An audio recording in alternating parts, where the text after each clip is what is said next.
There's something nobody really talks about when it comes to learning guitar, and it's not about the chords or the notes, or not even the amount of hours you put in. It's the emotional stuff. The frustration when something that should be simple just doesn't land. The shame of thinking you're not improving fast enough, and those negative thoughts that maybe you're just not cut out for this. I felt it all, and my students feel it too. Today I want to talk about it because learning guitar isn't just physical. It's mental, it's emotional, and if you don't hear it from someone, you might think you're doing it wrong. Well, you're not. I'm Skeet from Skeet Guitar. Let's dive straight in.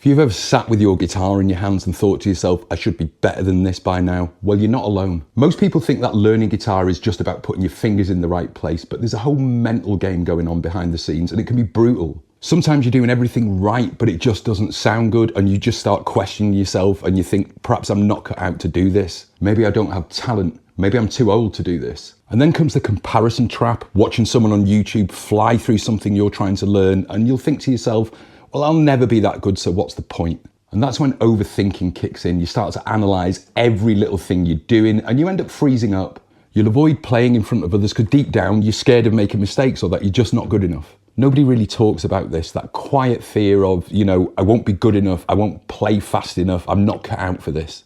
Here's a good example of that. Think about Get Lucky by Daft Punk. Now, if you don't play that song, the strumming hand plays simple eighth note movements.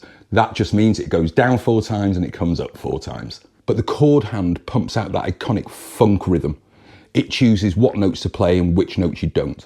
Some notes you can dig a little deeper, some just ring out, but the right hand never changes, it just plays eighth notes. It's a perfect example of how something can look easy, but is actually a real mental challenge, because your hands are doing completely different jobs. And that kind of coordination can really knock people's confidence when they're learning.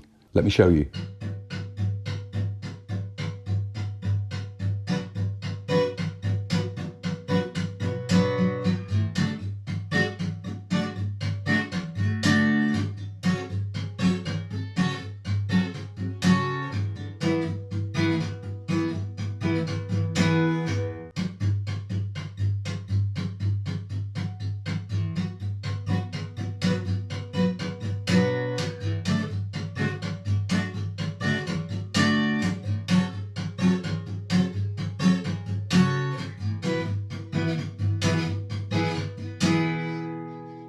I'm not one of those people who just picked up guitar and got it straight away. My playing is the product of sort of hard work, practice and dedication over years and years. I'm not one of those naturally gifted people, and I'm not a particularly fast learner. I have to repeat things a lot before they sink in. I remember when I first went for lessons, I was already playing professionally. I was earning my living from playing the guitar, but I needed help. I'd reached that brick wall. I couldn't go any further. And one of the first pieces my teacher had me learn, I honestly thought he had completely misread me. I thought to myself, I'll never play this in a million years, no matter how hard I practice. But what going for lessons did was teach me the value of practice, perseverance, dedication. Keep doing it, you'll get it. But the turning point for me was when I realized something simple. It wasn't about how quick I got the piece, it was about consistently turning up until I could play the piece. Now, there's no time limit on that, yeah? If it takes you a week, if it takes you a month, if it takes you a year, doesn't matter. If you're doggedly determined to learn that piece and you turn up every day, you'll get it. Once I stopped measuring myself against other people and focused on the small wins, everything changed for me. My progress wasn't overnight. It was slow and it was steady, but it was that steadiness that has brought me to the player I am today, turning up consistently, making small gains on a regular basis. That's the secret. I've seen the same shift in my students. Once they stop comparing themselves to others and just turn up for themselves, their confidence grows immeasurably. Their playing improves, and most importantly, they're enjoying it again. Those struggles we've just spoken about, they're not proof that you're failing, it's proof that you're learning.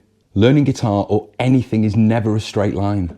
Some days you'll be on fire, you'll pick your guitar up and you'll feel you're playing the best you've ever played, and the very next day you can pick it up and feel like a fraud. This happens to me frequently, and that's perfectly normal. Music isn't purely technical, it's emotional. And because of that, all the emotions we feel on a daily basis will show up in our playing. If we're under stress, if we're distracted, we won't play as well.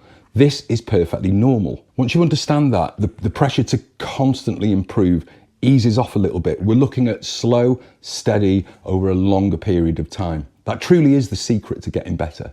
It's okay to have dips. It's okay to sound rough sometimes. Every single player, including the ones you admire the most, have been through this. So how do we deal with all of this? First of all, just focus on the small wins. Instead of saying to yourself, how much better have I got this month? Look at what have I done today? That phrase that was really tricky is a little bit easier under my fingers. That bar chord might not be perfect, but is it better? If you're turning up every day, yes, it'll be better. It's allowed to take time. It could be a chord change that's smoother, or a tricky little phrase that you've been struggling with, but suddenly it started to flow. Don't forget this. Learning guitar, you don't go from not being able to play it to being able to play it perfectly. It's a journey. So you have to be aware of the progress you're making and understand that progress can be slow and steady. So pay attention to the smaller details, guys. The second tip I could give you is actually don't forget the reason you picked guitar up in the first place was for fun. So make it fun again. We can sometimes get so caught up in study mode, and when we're frustrated particularly, we forget that this thing's fun because it can be really frustrating. It's easy to turn practice into homework, and I suppose it is homework. We do want to get better, but have some fun along the way. Ease off on yourself. Go back and play something that you just find enjoyable. It doesn't have to be challenging, but a song you just really love. Do it for fun. Play something just because it makes you smile. The third thing I'd say is limit your comparison time. Honestly, if I'm coming up with an arrangement, one of my things is I don't go and listen to the song if I'm doing an arrangement. I just do it from what my memory of the song is.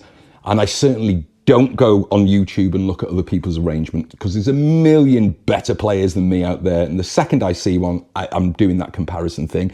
And I just give up, and my beautiful little arrangement would probably never, ever exist. So I learnt years ago to stop the comparison thing. I'm never going to be Tommy Emmanuel or Ben Lacey. That's okay. I'm happy with how I'm playing right now. I turn up every day, I do my practice, I do my rehearsal, and I can't complain about where I'm at. Could I be better? Yes. Could I put more effort in? Yes. But I'm not unhappy with how I'm playing. By all means, watch others to get inspired. But if you end up feeling worse about yourself or about your playing after scrolling on YouTube, put it down, pick your guitar up and do a bit, reconnect.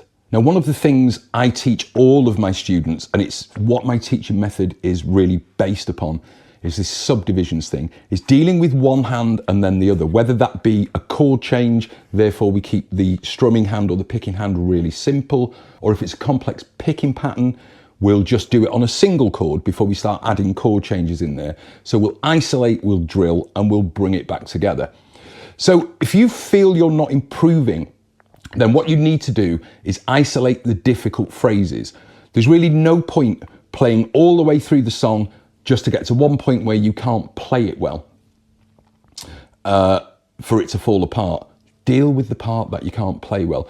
Take it out and deal with it.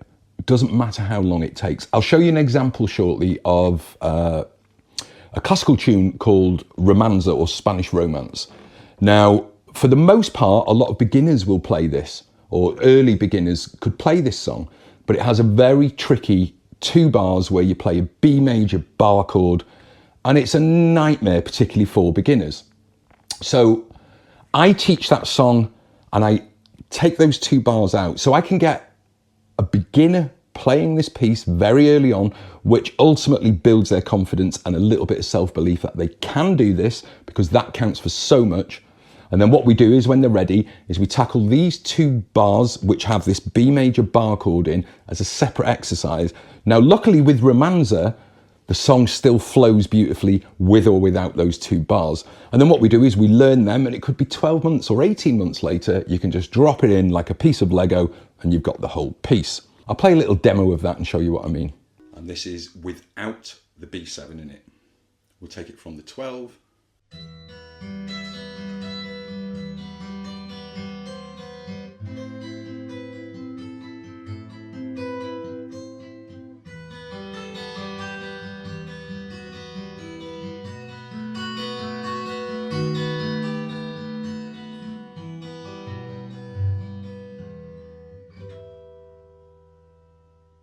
So if you felt frustrated, compared yourself to others, or thought to yourself, I'm just not cut out for guitar, well, you're not alone. You're not doing it wrong, you're just learning.